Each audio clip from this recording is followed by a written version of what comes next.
Jai Brzeski. And Kate Brzeski. Welcome to the JK Show. Episode 11. Episode 11. It's a good number. Yeah, it's pretty exciting.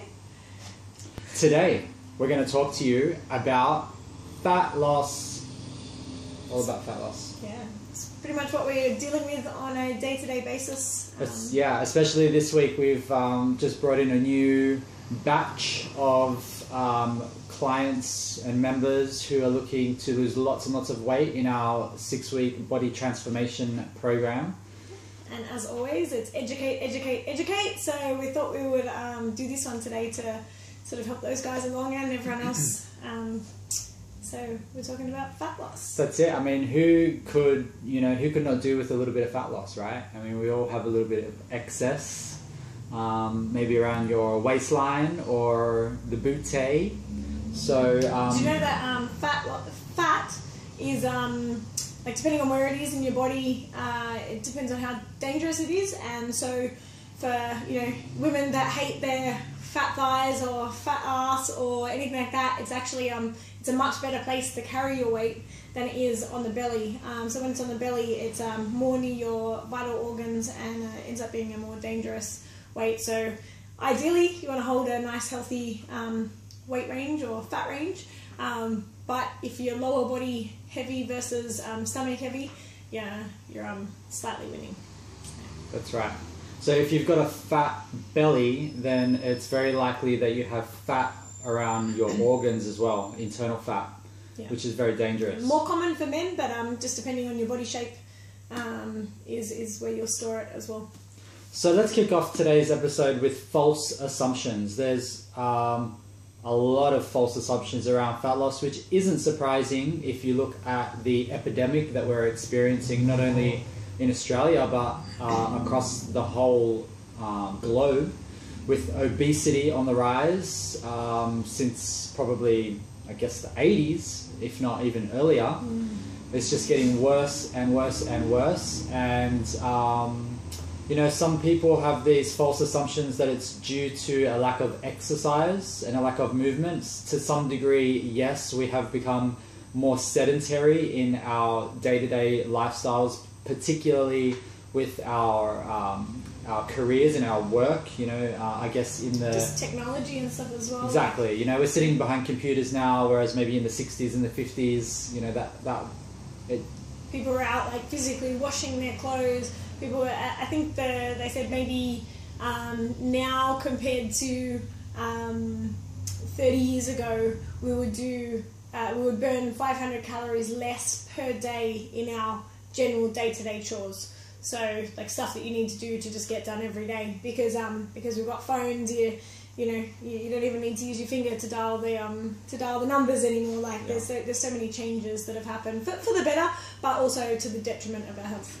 So that's definitely a factor, but I don't think that that's our problem. I think that because we can get exercise in, we can work around that. The main issue is that our food, the quality of our food and our agriculture and that whole system has just gone downhill as the population of the world has increased and farming has changed, and everybody's looking for like quick meals, packaged meals, a lot of processed foods now, whereas our grandparents' era probably wasn't even available to them at that point. So exercise versus nutrition. Okay, so this is where this false assumption is. The false assumption is that we need more exercise, and we're turning a blind eye to what we're eating. And the biggest problem that we have with our obesity epidemic in this world is the food that we're eating. You're fat because of what you eat, and you're thin and healthy because of what you eat.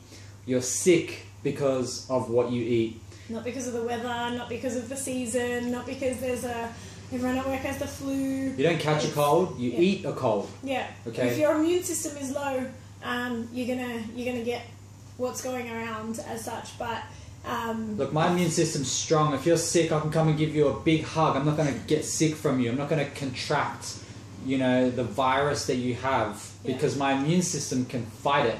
because Okay. we eat well, sleep well, all of those sort of things, low stress. Whereas all of those things, if you're highly stressed, you're not sleeping, you're not eating well, Don't you hug a run off sick your person feet, if you're that then person. you will get sick. Yeah. It's inevitable. And it's not because you're picking up something from somebody else. It's because you've allowed your immune system to go down to a level where you're vulnerable. Yeah. And then by doing that, if you're around illness or disease or bacteria or germs, then yeah, you'll get sick. So you really need to safeguard yourself through a healthy lifestyle, through nutrition. And it's the same thing with body fat, okay? So everything that you need to think about in terms of fat comes back to food. It's really about food. I want you to start to really hone in on the idea of what you're eating is making you fat, because that's the reality. So we often get asked, especially as trainers, you know, people are like, oh, so what's the best exercise for fat loss? And we're like, your food, you know, the kitchen. Chopping tomatoes. Yeah, because, you know, movement is important. Movement is very important for longevity. Muscles are important. All of that sort of stuff. It's great for your mind. It's great for the sweat. It's great for the detox. But if you really, really hate exercise, that's fine. You still don't need to be fat. It's like, oh, I'm fat because I don't exercise. I hate exercise. And it's like, well, if you just really focus on your food, you could do next to no exercise. Obviously, you need to still walk, and there's a lot more benefits to training as well. But you can manage 90% of it via your food. Absolutely. I've coached clients that have come to me for weight loss, and they've been so obese, or they've had debilitating injuries like bad knee and ankle injuries. I had one lady who had like pins all through her ankle, and she literally could barely do any exercise other than even walking was painful for her. And in a matter of months, I think we knocked off like 15 kilos, like in 12 weeks or something like that. And it was all based around what she was eating. Okay, she couldn't increase her exercise any more than like a 30-minute walk a day, I think is all she could do from memory. Yeah. And Food and mindset. there's been many occasions where I've helped people that and not even focusing on exercise at all. Look, if you have the ability to exercise, then it helps because it's a detoxification, like Kate was saying. It's very good for you. And it feels good. And obviously, you know, we're fitness trainers. We're all about fitness. Everything, you know, for us, it's a massive thing. It's a state changer, and you won't regret that.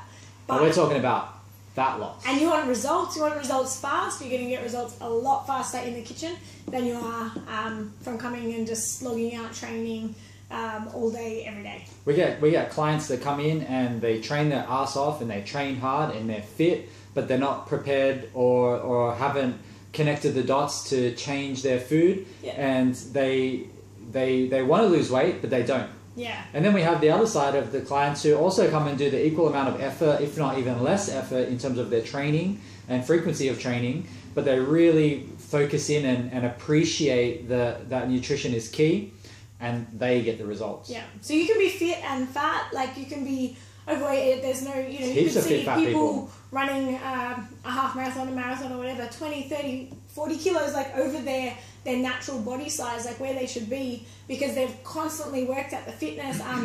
Believe me, like the joints and everything will struggle, and that will do some damage down the line. But you know, the body could be fit and a lot fitter than a person who is of the right sort of body weight, who does nothing, like, because there's unhealthy skinny people, unfit skinny people as well. So that you can't really sort of judge it by how you look. But most people, when they come to us, they want to look good. So it's like, yeah, I want to be fit, I want to do this, but it's like you want to reap the rewards. And it's like if you're slogging it out at the gym, you know, say 5 hours a week or something like that, that's a lot. It's a lot of time.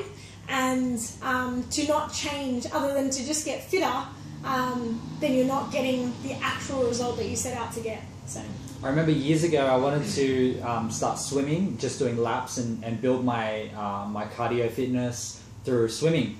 And so I went down to the pools on my lunch break. This is back when I used to work for an IT company. And I'd go down there on my lunch break and you know, spend whatever, half an hour, 40 minutes or whatever, knocking out some laps. And when I first started, I mean, I could swim, but I hadn't really swum laps.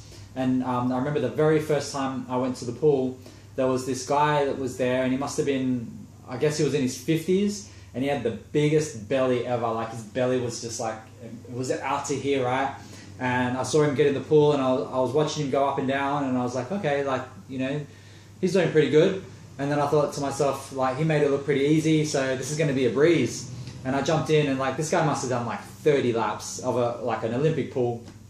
And I remember I think I did 11 laps, and like, I nearly vomited. I was so ill, and it was so hard for me. And this guy was just like lapping me. Like, I'd get to the end of the pool and I'd stop, and I'd be like, catching my breath, feeling like, you know, my lungs are about to burst. And then like watching him, and I was like really pushing myself, because like, I was like, what's wrong with me, you know, because my training up until that point was all around, you know, running and playing sport and totally different types of fitness. And you know, I was lean and healthy and all that kind of stuff, and didn't have any body fat on me. But it was a real eye-opener to see this big fat old man busting out lap after lap with grace and ease. It's a perfect example of somebody who had conditioned himself physically. But probably ate like an animal. Yeah. Or, you know, whatever. Lots of animals. Yeah. That was good. And yeah, I mean, it was a real eye-opener for me, and it's like, okay, you can be fat and fit 100%, and you can condition yourself. So by health, we're about health. We are so focused on health here that you know, it's paramount. You got to have a lower body fat to get healthy. So yeah, it's fat loss equals health. Okay, so let's move on. So the false assumption there is that exercise helps you lose weight. If you're not eating the right stuff, totally wrong. Let's move away from that now. We understand that. That's ingrained in our head. We get that. Turn that on. Okay, next up, carbs versus sugars. What's the difference? People think that you've got sugar and you've got carbohydrates. People think that sugar is not so great for you, and people think that carbohydrates are great for you. Again, this is another false assumption, because we look at our athletes, okay? We look at our Olympians, and we look at our advertising for all of the products that they consume, like Gatorade. How many Weet-Bix do you do? How many Weet-Bix do you do? I used to watch the Weet-Bix ad when I was a kid, and I used to eat like, I think I used to eat 3 Weet-Bix, like 3 Weet-Bix in a bowl, and that was with like... Sugar? Yeah, with sugar, with Milo, with like whatever.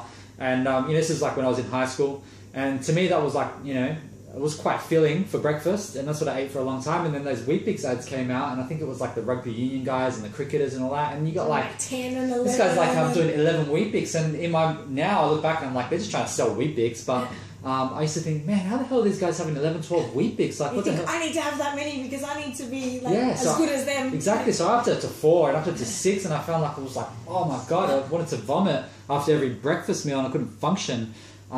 So the advertising and the marketing and everything around carbohydrates is very much linked in with athletes, and it's performance based, right? Because carbohydrate is essentially it's a fuel, but it's essentially, in terms of the digestion and the breakdown, and this is something that people don't get, is that if you eat a carbohydrate, your body converts it into a sugar in order to digest it and absorb it. Yeah. Okay, so carbohydrate equals sugar. Yeah. Right, it's the same thing. This is what we don't get. So if you're one of those people that's like, oh, I love carbs, I love bread, I love, you know, rice and stuff like that, and then it's like, oh, I love desserts, I love sweets, I love this. It's like you're a sugar fiend. Like it's the same. That's right. People who have a high carbohydrate diet also have a massive sweet tooth. So because you're gonna get spikes and crashes from all of that sugar. Sugar's a drug, man. It's like literally a drug. So you all have heard of the term low GI and high GI, and so there was kind of a big movement on that maybe, I don't know, 5 years ago or something like that, maybe more. So the difference with the low GI and the high GI, so high GI is sort of something that, like, so you eat it and it'll break down in your body really quickly, you get this sugar spike and then it's gone. And so your fuel is gone really quickly, and then you're going to be down here. So you've gone bam, and then you're back down here, and then you need something else to fuel you again, or you've used it for your training. So from an athlete perspective, it's like, I've had this stuff, I've used it, and now I'm sweet, and I'm going to have nice like food that sort of helps regulate my body. Whereas the low GI, is something that will sustain you for a long time. You can use it as a fuel, but it will burn a little bit longer in your body. So if you imagine kindling for a fire, like little twigs, that's your high GI, and then you've got a big log is your low GI. And so it's going to burn for longer, and then it's just going to stabilize, and then you'll be able to sort of function for that bit longer without a massive spike or a massive crash. So you can jump onto Google and just do a Google search on high GI foods versus low GI food chart or something like that, and you can pull up a chart and it'll show you the glycemic index. So GI stands for glycemic index. It'll show you the rating, so it has a number. So the lower the number, obviously the lower the glycemic index. And you want to, if you're going to eat carbohydrates. Carbohydrates are in a lot of foods. And everything, your fruits, your veggies, your salads, So we're going for the lower GI. So there's a link with diabetes and high GI, high sugar, high carbohydrates. Okay. So if you have a blood sugar problem, if you have any kind of, if you're a diabetic, you need to change food. 100%. Diabetes is lifestyle induced. Okay. And we've worked with people that have been changing that, and it's awesome to get people believing that they can fix that problem from the inside out. There is a documentary. It is on YouTube, and the whole documentary is there. It's called Reversing Diabetes in 30 Days or something like that. That really good one with Gabriel Cousens, Dr. Gabriel Cousens. He got like 30 people that were diabetic, type 1 and type 2. Oh yeah. I think it's called Reversing Diabetes in 30 Days. You can put it in a link or something. Yeah, we'll link it in. And so basically they get 30 people, put them into a house, they take them off to like some house somewhere, like, whatever. And they're all different types of people, all different walks of life, all different nationalities. You've got African Americans and Asians and Indians and whatever. And basically put them on a raw food diet where they only ate raw food. And it was phenomenal. Some of these people were able to completely reverse their diabetes. Other people were able to get their daily medication like from here all the way down to here in terms of the amount. And very insightful, big eye opener in terms of how you can reverse diabetes through good nutrition. And a lot of people believe that, like diabetes runs in my family, and it's like because my mum has it, my dad has it, whatever, and it's normally because you're eating, like you've grown up with your parents have conditioned you into a way of eating, and so it's more likely it's not so genetic, it's that you've been conditioned to eat the same way. So it's like you could have, somebody else could have been adopted into your family and still had the same conditions regardless of their genes because of, the environment, not the genetics. In terms of genetics, we can be predisposed to having diseases. Yeah, okay? Absolutely. So there's this thing called epigenetics, and it's a new study that's only recently come out in the last kind of couple of years. And basically what epigenetics says is that you can have the genes for cancer, you can have the genes for diabetes, you can have the genes for certain types of diseases, but those genes are dormant in your body, and they're only activated through lifestyle, through nutrition, through stress, through how you live your life. So you might have the cancer gene, okay? Maybe your dad had cancer, or your mum had cancer, or your grandparent, or whatever, all right? Maybe it's in your bloodline, it's in your genetics. That means you have a predisposition to cancer, for example, in your genetic line. So you will have to change things that other people may get away with. It doesn't mean you're going to have cancer. No. Just because people in your family had it and it's in your genetic, it doesn't mean that you're going to have cancer. It's up to you whether you are going to be healthy or not. So this is about taking ownership, okay? You own it. Take the power back. Don't let anybody tell you that you don't have a choice, that, that there's nothing you can do about it. It's bullshit. It's really, it's the most limiting belief you could ever have. But it's got to be from a whole. It's got to be mindset. It's got to be health. It's got to be stress levels. It's got to be sleep. It's got to be food. Like if you have fears around being sick, do some research. Educate yourself. Okay, go and look up epigenetics. Understand what it is. Go and buy some books on it and understand how your body responds to your lifestyle. Okay, it's very, very important, and you can turn everything around in your life. So Moving along. So that was kind of we kind of Dip it off a little bit there. But carbs versus sugars is the point. Is that carbs are sugars. Yep. Okay, that's how your body breaks them down and digests them. So be very careful about the sugar intake. Obviously, you want to minimize that as much as possible, particularly the processed stuff. One more word on sugars is that there's natural sugars and there's artificial sugars. And say no to artificial sugars. Yeah, because with artificial sugars, your brain becomes addicted to it and it doesn't know when to stop. Your brain just says, give me more of this stuff, because there's no switch to turn it off. Whereas with natural sugars, because people think, oh, like I don't want to eat fruit because it's full of sugar. Like, eat fruit, please, because you need sugar. Your brain needs sugar and you need sugar, but you need natural sugar, because what happens if you have like a piece of fruit, let's say you have an apple, right? An apple has sugar in it, or an orange, right? It's got sugar in it, but it's also contained within a portion that is packed with fiber as well. And when you have the natural sugar linked in with the fiber, when you consume that food, the fiber triggers a message off to your brain that says, enough, I've had enough. So your brain says, I don't want any more. And it's because of that fiber. But when you're having a process, let's say you're having like a chocolate bar or whatever, or can of Coke or something like that, you don't get that fiber element. And so it's therefore not natural. And it's highly condensed. It's like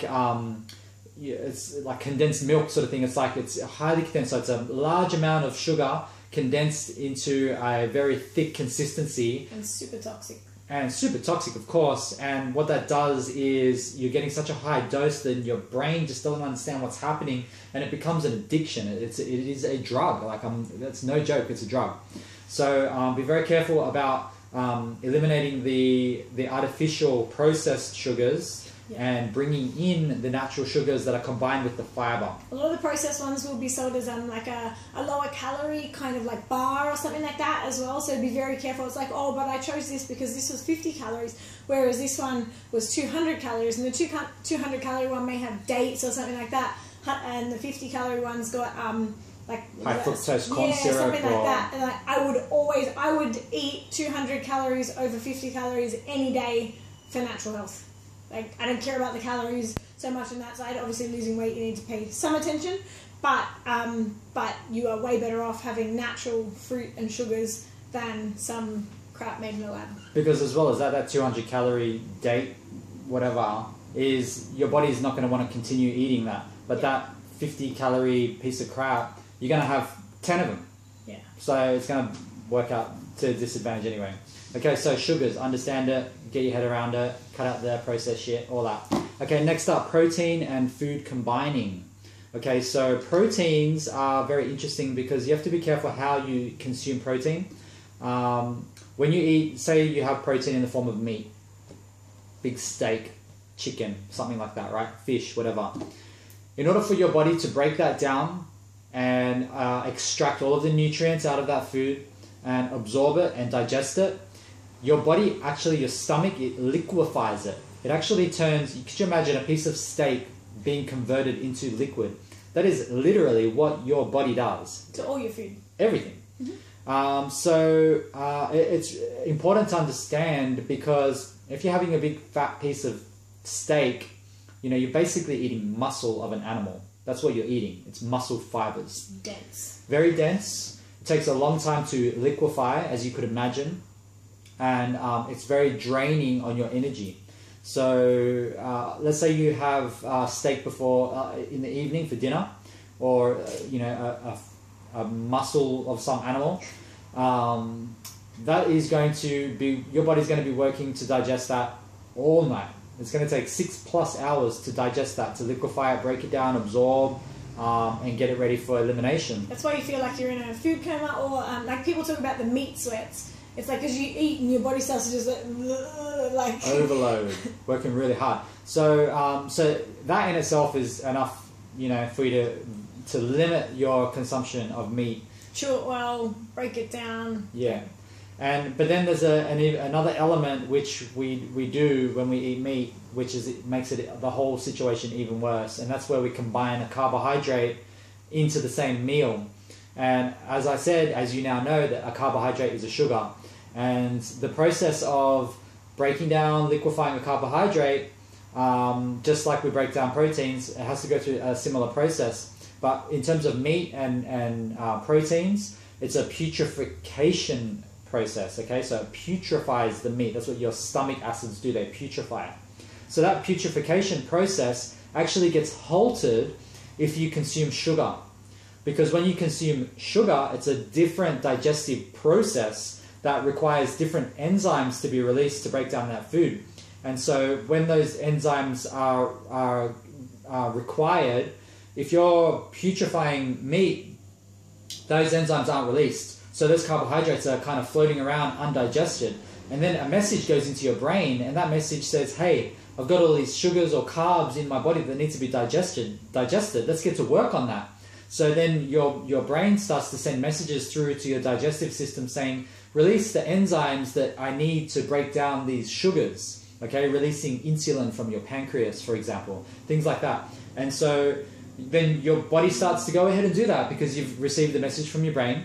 And then the problem with that, though, is that that whole process then halts the putrefaction process of the protein, of the meat. Okay, so that digestive process halts, that stops, while your body is now trying to break down the sugars. And now, so while that's happening, so now the process of the breakdown of meat has stopped, and now the breakdown of the carbs and the sugars has begun. And everything's stacking on top of each other, and it's just all... It fires back and forward. So a message goes back to your brain, and it's like, hang on a second, I've got this big steak in my stomach, and I need to putrefy it. Okay, I need to release the enzymes that are going to break that down and digest that. So, and that's not happening right now. So I'm going to go ahead and do that. So then your brain sends the message down to your digestive system, and then it starts to release the enzymes that are going to putrefy that meat.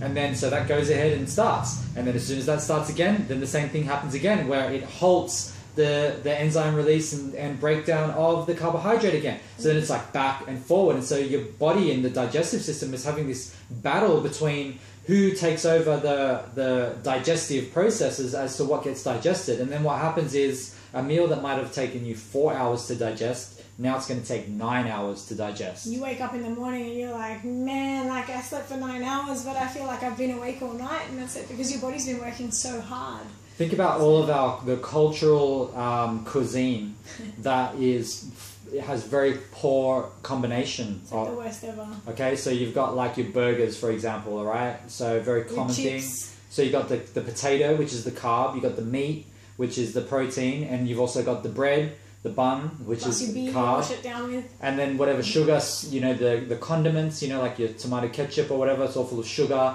So you've got all those things fighting each other. So a long time for a breakdown process. So you want to, if you're going to be eating meat, or like a protein, you want to mix that in with a vegetable or a salad. So you want to combine those, like that is a much better way to eat it. So imagine like a naked burger or something like that. So it's like you take away the bread, you take away the chips, you've got your meat, you've got your salad, and then that will give your body a much better chance of digesting that food. Well, look, maybe you do want to have a carbohydrate. Maybe you just feel like carbs and you just want to have carbs. Look, that's all good. You know, we all have carbs. So maybe you want to do like a big, sweet potato or a big baked potato or something like that. Okay, pasta, get a real big badass one, right? And make that the bulk of your meal. Yeah. And have that with salad or have that with roasted veggies or steamed veggies, okay? Combine it correctly. So go into Google and do a Google search for food combining chart. Yeah, there's so much information on there, and there's like little diagrams. It's easy. So I highly recommend looking that up. Okay, so. Food combining chart. Okay, next up. We've got 2 more points to talk about. The next one is your body's pH versus your diet's pH. Okay, so pH scale, okay, acid, alkaline. Again, something to Google. Go into Google and type in acid versus alkaline food chart. It'll bring up a list of all of the foods that are alkaline in their pH and all of the foods that are acidic in their pH. This is very, very important in terms of weight loss, because you need to be alkaline. Your body has a pH balance that is optimal for your perfect health. That your body will always keep in check. Exactly. Just the same way your body has a temperature that varies very, very minimal. Is it 38.7 or something like that? Okay, so if you're like, think about a baby who has a temperature. It only needs to go up like 1 degree, and like the kid's like needs to go to hospital. Okay, so it's only very slight adjustments creates a big problem. It's the same thing with your pH. So the human body overall, the optimal pH level is 7.365. Okay, so say 7.3. Your body will fight to keep it at that level no matter what you throw at it. Yes. Now, if you consume acidic foods that have a pH value that's low, then what's happening is you're bringing down your pH, continuously bringing down your pH value. And that is creating an environment for toxicity, for bacteria, for disease, because disease grows in an acidic environment. Think about a swimming pool, okay? The pH balance of a pool is critical because that's why you put chlorine in it. Chlorine is alkaline, like ridiculously super alkaline. So you put in chlorine and it creates that pH balance of whatever, I don't know actually what a pool needs to be, it's probably like 7.5 or something like that. And so when that pH balance is at alkaline state, you don't get, you don't get a green pool, you don't get any fungus and bacteria or any of that stuff growing at the bottom of the pool, the bugs, all that kind of stuff stays away. But if you have a swimming pool and you stop putting chlorine in there, then over time it becomes acidic, the pH value drops. And then the frogs move in. And then all of the bacteria and everything starts to grow. You get like furry walls that are green and fungus and all that kind of stuff. Your body is exactly the same. When you are acidic, you get bacteria, you get candida, you get viruses, you get illnesses, and you get the dreaded, the C word. What is it? Cancer. Okay, so cancer thrives in an acidic environment. So does the flu, so does a headache, so does any kind of illness, disease, anything like that. You ever notice when like animals are sick, they go and eat grass? It's like because they're trying to like neutralize themselves, they're trying to bring themselves back up. They go for a light-based food, an alkaline food, and they generally don't eat. They'll generally go and eat grass and vomit. Yeah. And human beings are the only living species that eats food when they're sick. I mean, it's ridiculous. Like, you look at... Body's in this amount of stress, and then we put it under more. I grew up with cats. I always had cats in my family, and they're the best. And when cats get sick, I witness it myself. They go away and they don't touch their food. They just go in a corner. They sit in the sun, and they just sleep and they fast because they're getting their body back to its natural pH, and it's an intuitive thing.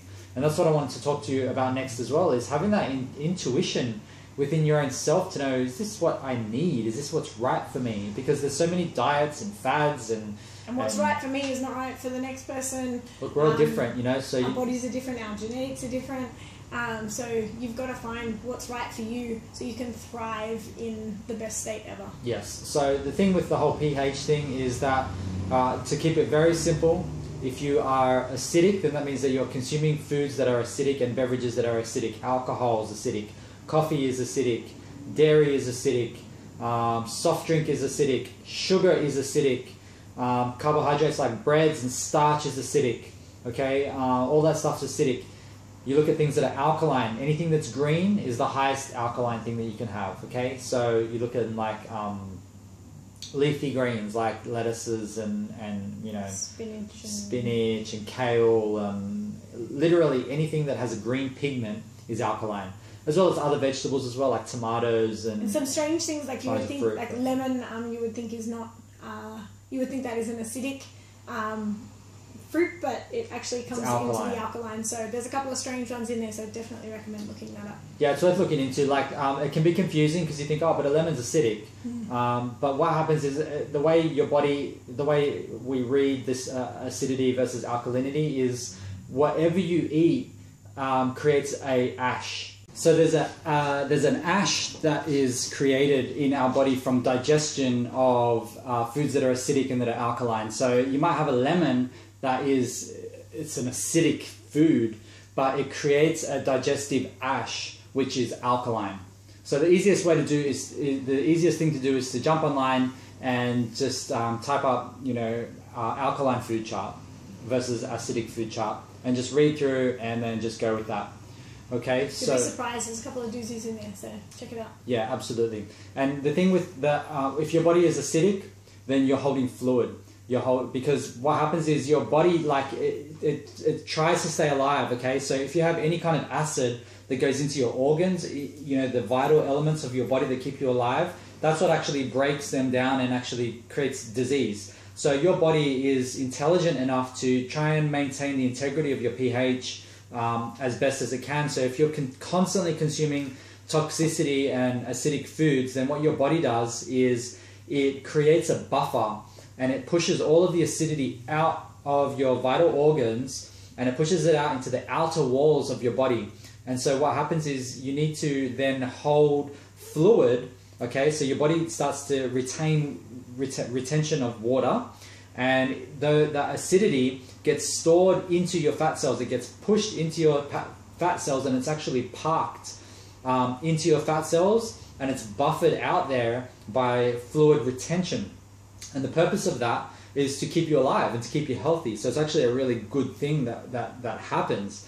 And so the purpose of this is to keep it away from the organs until your body has a time to cleanse and detoxify, and then it all comes out. The problem is that we never give our body an opportunity to cleanse and detoxify. So we're continuously acidifying. We're continuously pushing more and more acid into our fat cells. And that's what a fat cell consists of. It consists of acid. So what we need to do is alkalize ourselves, and then as soon as you start to alkalize yourself, your body says, oh, okay, I'm alkaline now. I have enough energy where I can start to draw this acidity out of my fat cells, and I can push that through my digestive system, and I can pass it out through my bowels, and I can sweat it out, and I can urinate it out. And then all my water retention comes away because I no longer need that water retention to push that acid out because there's no more acid there. You don't have that puffy feeling. Okay, so alkalinity is the key to weight loss, really. You don't have a fat problem. You have an acidic problem. Okay, so that's when you understand that, weight loss becomes very, very, very easy. Yeah. Okay, it's just about applying it. Okay, now the final point that we want to talk about, more of like a summary in closing. This is about this whole idea of losing weight, getting healthy, getting fit, burning fat. It's about self-education. The schoolyard does not teach you this stuff. Your doctor will definitely not teach you this stuff, okay? They are trained from the pharmaceutical industry, not the health, nutrition, well-being industry. Okay, so it's about understanding what's right for you through education, through reading. There's so many resources. Watching stuff on YouTube. YouTube is the bomb for learning. We watch, there's a TV online subscription called FMTV. It's called Food Matters TV, and we are subscribed to that. And so on a weekend, on a weeknight, whatever, we just jump onto Food Matters TV, we pick a documentary, and then we watch it, and it's all based around health, wellness, all that sort of stuff. I have a pass which will give you 3 months access. So for the first person who wants to claim that, just drop me an email, kate@squareonefitness.com.au, and I will give that to you. And I highly recommend jumping onto something like that, because it's like your knowledge is power, and the more you can learn, the more you can understand, the easier this becomes, and then you can impart your knowledge on to other people and help everyone. That's right, self-educate. Use your intuition is the other element, which is being able to understand what's working for you and what's not working for you, measuring your results with the changes that you make, and then applying changes where necessary, and continuing to push yourself and grow. You're here to grow. You're either green and growing, or you're ripe and rotting. And stick to something. Trying something for a day and it doesn't work. Consistency. You need you got to be consistent. You've consistently overeaten for a long period of time, and look where that got you. So consistency brings results. That's the result it brings in that thing. So if you're doing good things, you're going to get good results. If you're doing bad things, it's the results themselves. We're looking for massive amounts of action. Yeah. Okay, massive amounts of action. The amount of action that you think is required to get healthy and lose weight is not the amount of action that is actually... Times that by 10. 10x that. Yeah. Okay, we underestimate the amount of effort that's required to achieve a result. For everything. In everything. Okay, so really turn it up. Yeah. And make a difference. You can do this, you can lose weight, you can burn fat, you can have the perfect body that you want that's going to give you confidence, boost your self-esteem, make you healthy, you can live long, you can live to 100. Don't listen to when people tell you anything that limits you. It's not true. It's false. You can do anything you want. You can be anything you want. You can have the most perfect health. You can be unlimited in anything that you want. And that's the message that you need to tell yourself and apply in your life. Okay, so with that, go and lose some weight. Yeah. long one today, so thank you for sticking with us. But Yeah. you know, it's all good information. And email Kate for that FMTV Yeah, pass. who wants it? Hit me up. It's full. There's like over 100 documentaries on there. It's unreal. It's the best ever. So Okay.